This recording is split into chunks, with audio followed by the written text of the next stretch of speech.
Doña Victoria Villarroel, gracias por atendernos. Usted es la compañera en el tiquete presidencial de Javier Milei, que ha tenido este éxito en las primarias. Buenos días, bienvenida a la W. Hola, buenos días. Muchas gracias por invitarme a charlar con ustedes.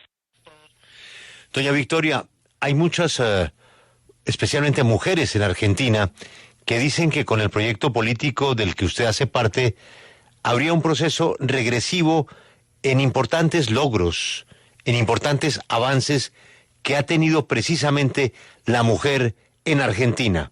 ¿Usted qué le responde a esos críticos? Bueno, la verdad es que nosotros con Javier Milei tenemos una posición de considerar que el hombre y la mujer son iguales ante la ley y en el acceso a los derechos humanos.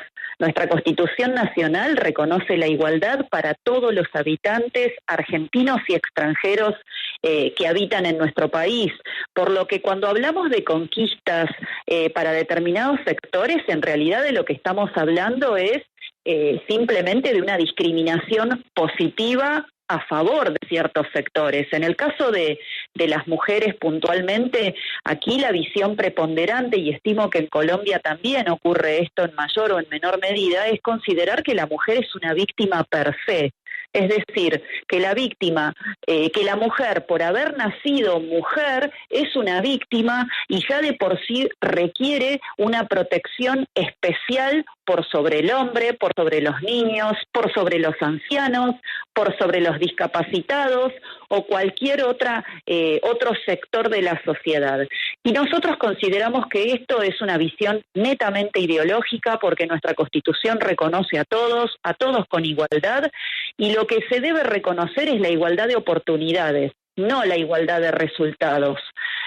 Por lo cual, aquí en Argentina hoy estamos viendo que hay un Ministerio de las Mujeres que es un verdadero agujero negro del dinero del Estado. Y mientras hay ciudadanos argentinos que están viviendo en la miseria, tenemos un ministerio que ha contratado a cientos y cientos de personas del colectivo LGBT, de colectivos de mujeres feministas, del colectivo de mujeres pro aborto, y eso no ha redundado más que en la contratación de estas personas en su beneficio, pero no en el mejoramiento de las situaciones en las cuales las mujeres pueden llegar a ser víctimas.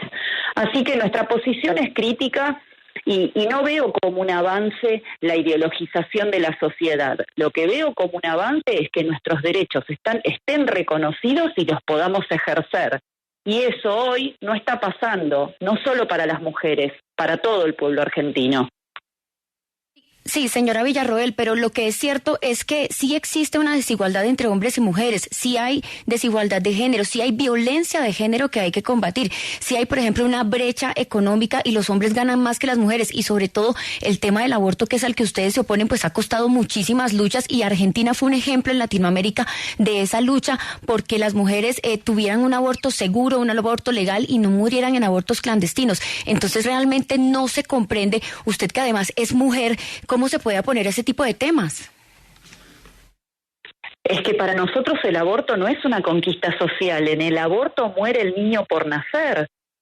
Y el Estado otorga muchísimo dinero para el cuidado de políticas de educación sexual, para anticonceptivos, etcétera, como para llegar a la situación en la cual un ser humano en formación se considera que es descartable simplemente porque la madre y el padre no quieren hacerse responsables de las consecuencias de sus actos. Entonces, para nosotros, que una persona sea descartable y se le niegue el derecho a nacer no es de ninguna manera una conquista social.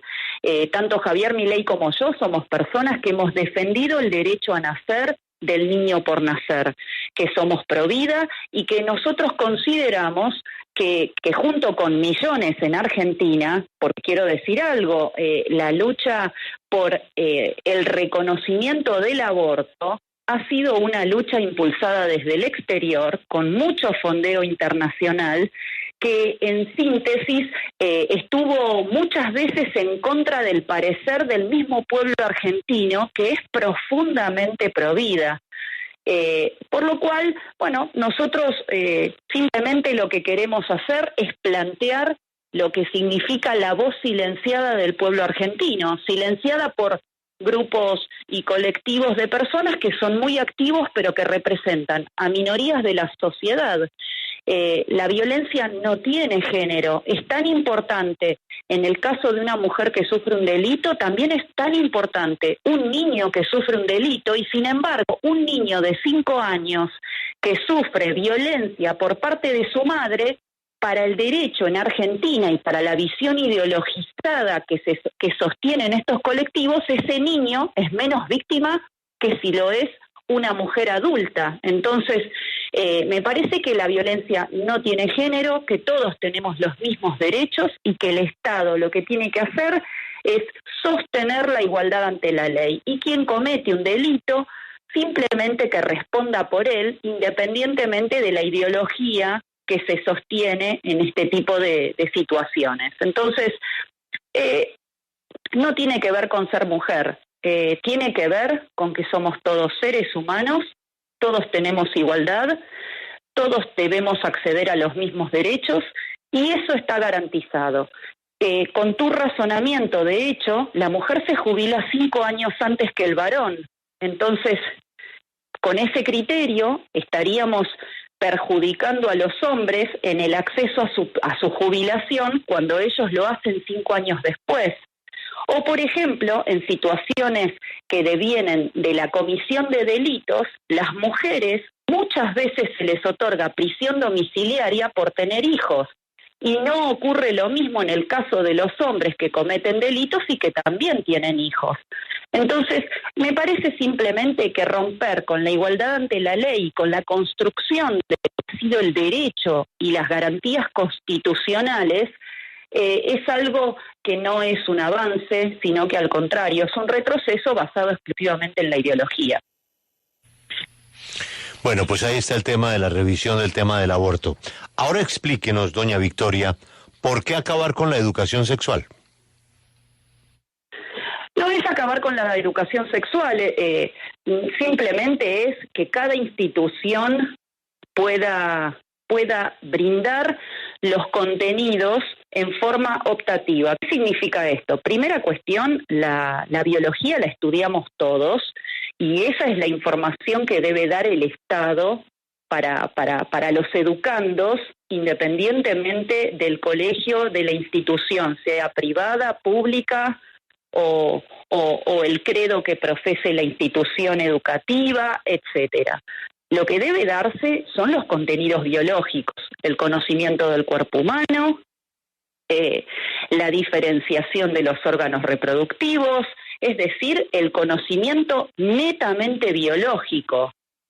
No es función del Estado adoctrinar sobre prácticas sexuales, sobre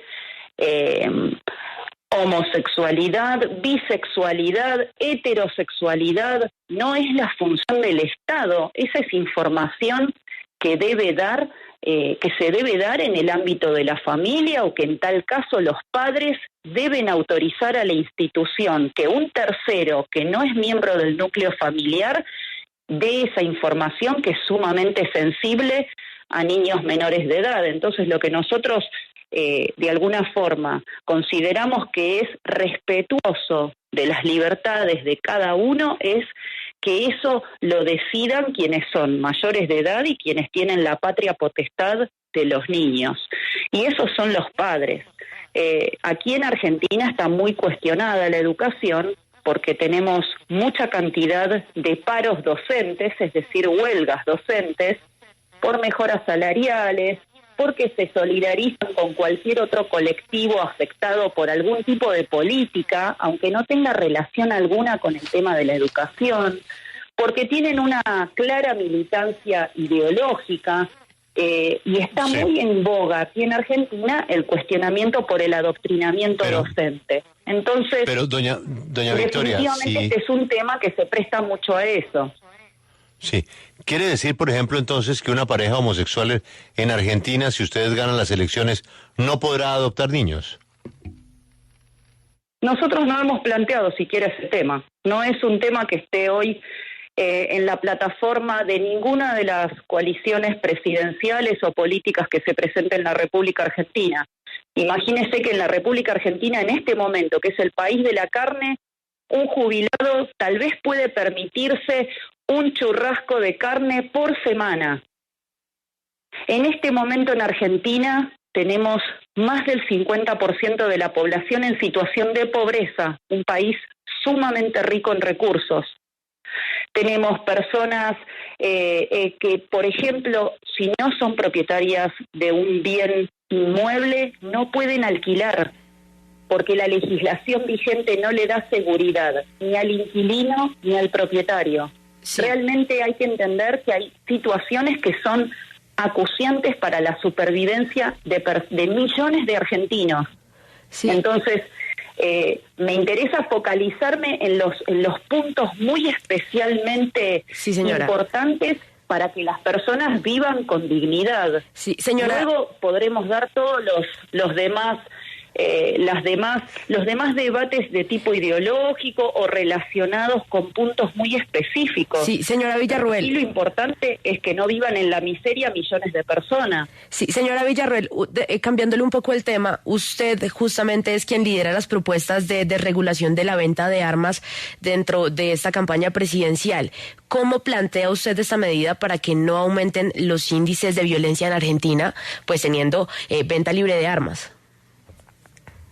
Bueno, nosotros no propugnamos en ningún momento la venta libre de armas, ni sostenemos la libre portación de armas. Lo que sostenemos es que se respete la legislación vigente, que con mucha cantidad de requisitos a cumplimentar por el que quiera ser legítimo usuario de armas, pueda hacerlo sin que el mismo Estado desaliente ese derecho.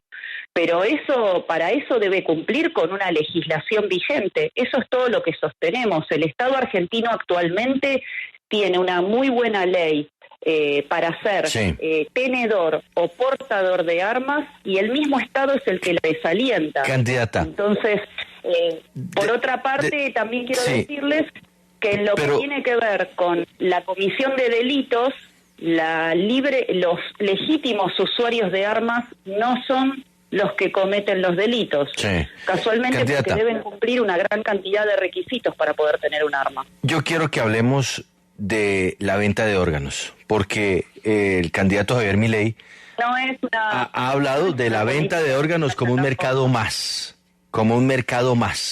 Habló de eso dentro de una charla filosófica, y es un tema que ha sido, digamos, debatido en exceso en Argentina, pero no es parte de nuestra plataforma partidaria, ni tiene algún tipo de proyección en nuestras políticas legislativas. Doña Victoria, una de las cosas que me parecen novedosas es esa especie de voluntad de dinamitar el Banco Central Argentino y de dolarizarlo. ¿Cree usted que eso solventa el problema de la inflación y el problema de ese 50% que usted decía de argentinos que no comen un churrasco nada más que una vez a la semana?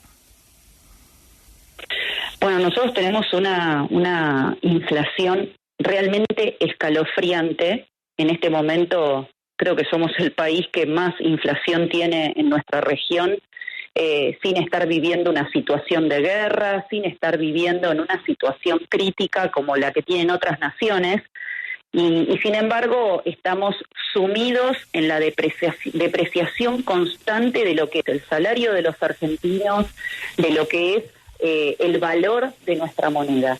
Una de las propuestas que ha dado Javier Milei, y en eso siempre yo me remito a él porque él es el economista y es quien ha detallado este tema en exceso y con toda enjundia, es el hecho de la dolarización como una de las propuestas, además de ir hacia una chance de banca Simon o free banking, de manera de no tener ni el Banco Central emitiendo moneda constantemente, gran responsable de también la depreciación de nuestra propia moneda, y además que los argentinos tengan la chance de utilizar la moneda en la que finalmente terminan ahorrando o destinando su dinero, que es en dólares. Esta propuesta tiene diferentes vías que van a tener que ser tratadas en lo legislativo. En caso de que nosotros seamos gobierno, no es una medida de implantación inmediata, sino que es una medida que puede demandar entre 18 y 24 meses. Entonces, bueno, esto se ha planteado en la sociedad, ha permeado como un tema importante a tratar, pero tiene su vía legislativa, que es la que vamos a tener que plantear frente a los diputados y senadores en caso de que seamos gobierno. Otro tema ha sido el anuncio, y que ha reiterado el candidato, lo hizo incluso ayer vi en televisión nuevamente, de eliminación de ministerios. Habla de eliminar el Ministerio de Salud, el Ministerio de Cultura, el Ministerio de la Igualdad, el Ministerio de Educación, el Ministerio de Investigación Científica, que es como entiendo a lo que se dedica. ¿Cómo se va a reemplazar todas esas estructuras y quién va a hacer el papel que cumplen hoy esos ministerios? Bueno, los ministerios, en realidad, cuando ustedes ven el organigrama del Estado argentino, pueden analizar la inmensa cantidad de direcciones, subdirecciones, gerencias, etcétera, que hay en cada ministerio. Todo esto son cargos públicos.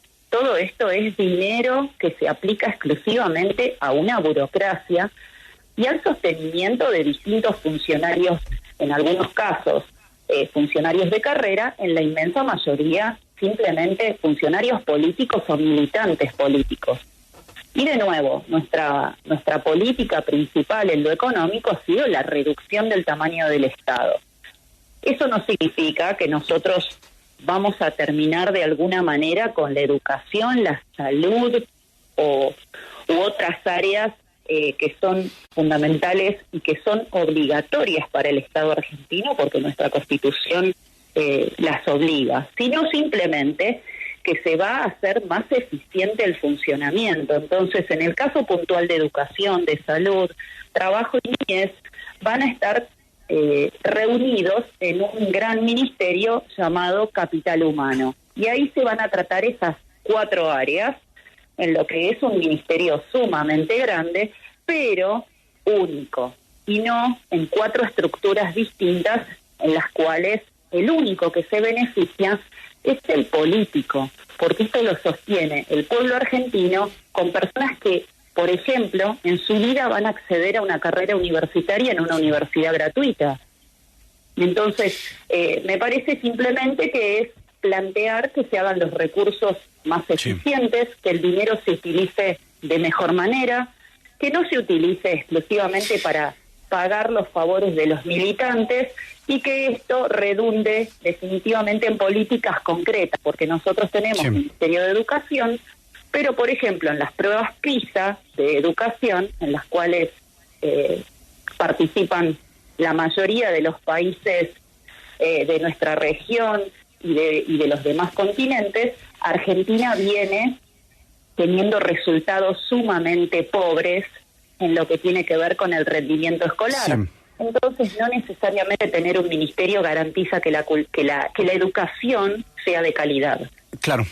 Señora Villarroel, quiero que pasemos al plano político, porque si ustedes ganan las elecciones, pues van a tener que armar una coalición sólida en el Parlamento para aprobar las leyes necesarias para implementar su plan de gobierno, y para eso van a necesitar pues a un articulador que les ayude a armar gobierno y que les proporcione acceso a los diputados y acceso internacional.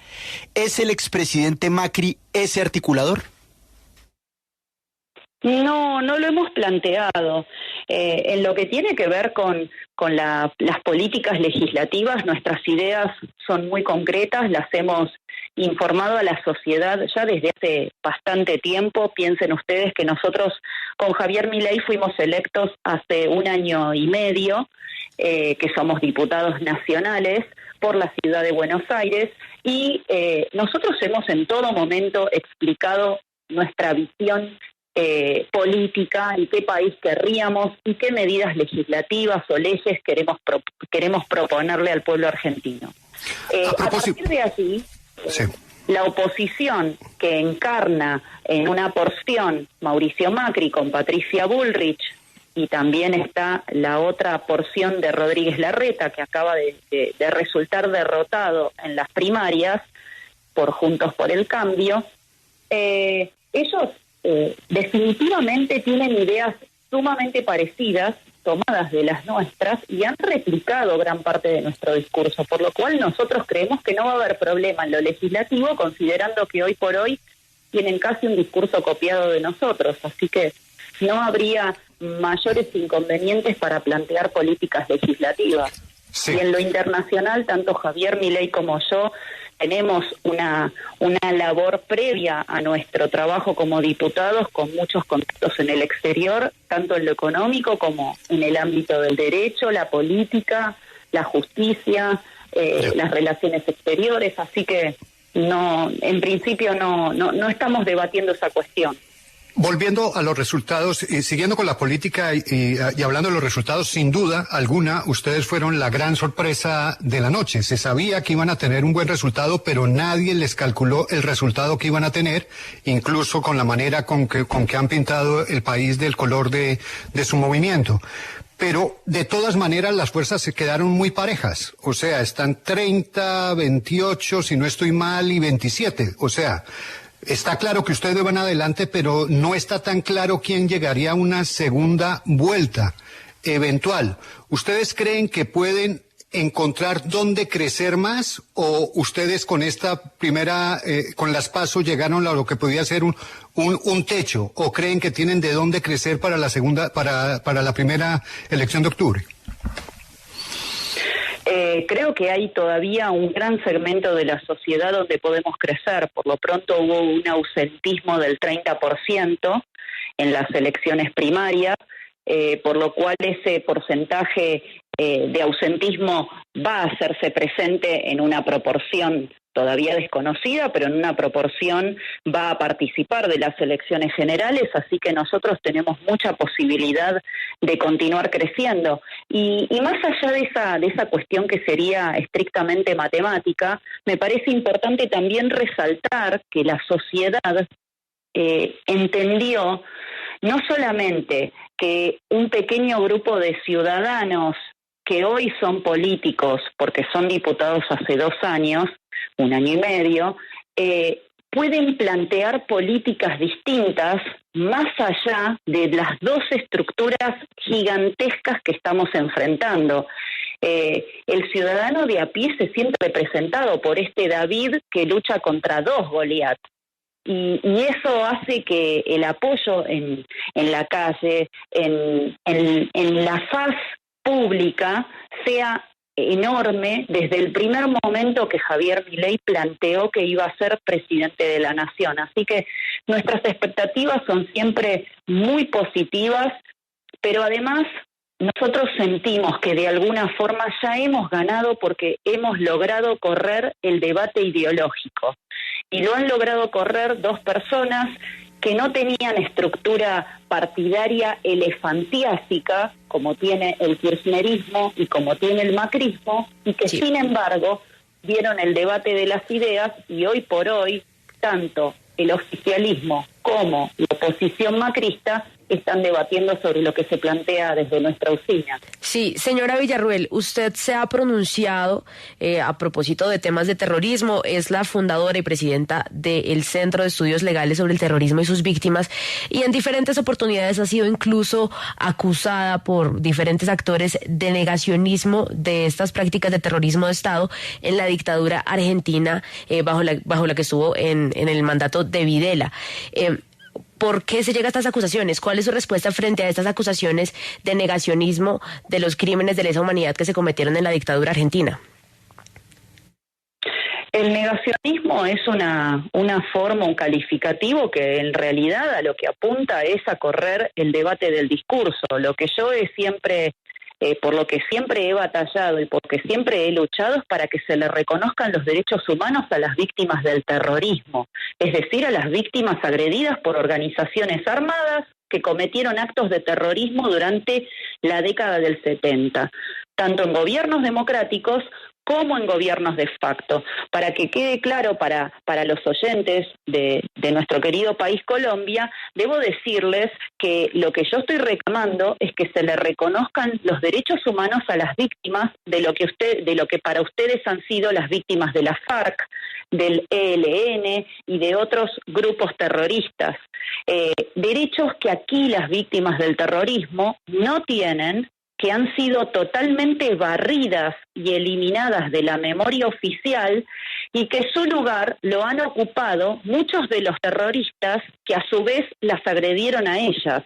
Entonces, lo que yo he solicitado desde hace ya casi 20 años ha sido que se les reconozca verdad, justicia, reparación y memoria. Entiendo que este reclamo y entiendo que esta lucha por derechos humanos para todos y no solo para una parte afecta a quienes son miembros de organizaciones terroristas que ven peligrar su impunidad y que afecta a una visión histórica en la cual las únicas víctimas son los miembros de Montoneros y el Ejército Revolucionario del Pueblo, dos grupos terroristas de extrema izquierda. Lamento que esto sea así porque estamos hablando de derechos humanos para mayor cantidad de ciudadanos, no solo para una pequeña porción, por lo cual cuando a mí se me acusa de negacionismo me gustaría que respondan los que acusan de eso, por qué tienen ellos negacionismo sobre los crímenes del terrorismo. Pero doña Victoria, además de los crímenes del terrorismo, ¿usted reconoce que la dictadura argentina es la responsable de miles de torturas y desapariciones? Lo que yo reconozco es que ha habido abusos por parte del Estado y que esos abusos se han juzgado. Estamos hace 40 años haciendo juicios. Sin embargo, no ha habido un solo juicio para víctimas del terrorismo. Hemos indemnizado más de 3.000 millones de dólares en indemnizaciones a personas que murieron poniendo bombas, que se suicidaron tomando la pastilla de cianuro, que fueron asesinadas por la misma estructura terrorista en aplicación de sus códigos de justicia revolucionaria. Entonces, me parece que desde el momento en que la historia ha sido tergiversada, reclamar que la historia sea completa y que se reconozca a todos, bueno, puede afectar obviamente a los negocios de una porción que hasta el día de hoy goza de impunidad. Ella aspira a ser vicepresidenta de Argentina. Se llama Victoria Villarruel. Doña Victoria, gracias por atendernos y lo mejor para su país. Muchas gracias y lo mismo para ustedes. Un saludo para toda la gente en Colombia.